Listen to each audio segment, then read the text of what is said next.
पहा सुखी जीवनाचा मंत्र। मला एक प्रश्न आपल्याला हरकत नाही. विचारायचा आहे तो म्हणजे बऱ्याच जणांना खरं तरी सामान्य समस्या आहे, हो. युरिन इन्फेक्शन असते नक्कीच. आणि त्यामुळे जर त्यांना काही त्रास आणि कमजोरी होत असेल तर त्यावर काय उपाय करता येतील? इतका सुंदर प्रश्न तुम्ही विचारला।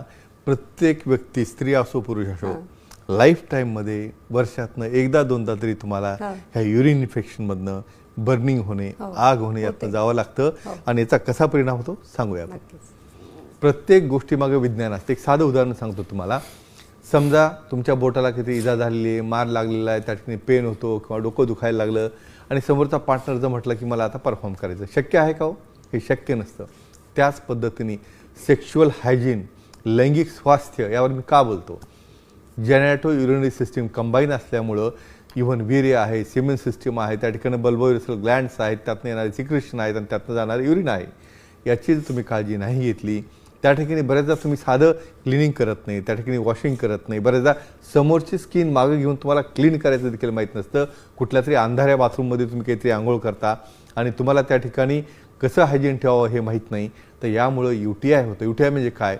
Urinary tract infection.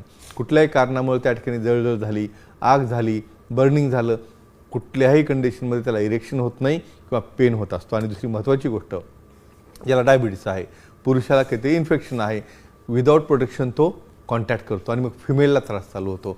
मग सेम फिमेलमध्ये देखील त्या ठिकाणी फ्रिक्वेन्सी, नेहमीच्या वारंवार लघवीला जाणे, आग होणे, त्या ठिकाणी पेन होणे, मग ते क्रियेपासून दूर जायला लागतात।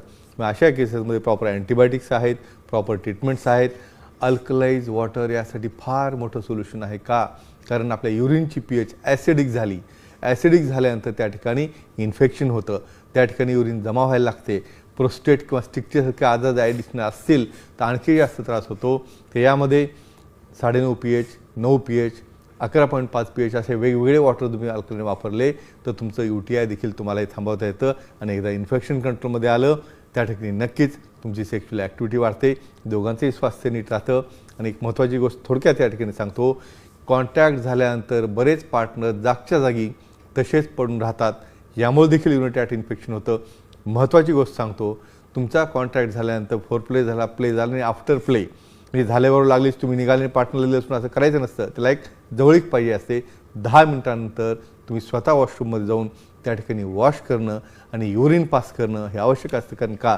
त्या क्रियेमध्ये क्रॉस झालेले बॅक्टेरिया इन्फेक्शन हे त्यातनं वॉशआउट होतात, बाहेर पडतात आणि इन्फेक्शन कंट्रोलमध्ये येतं।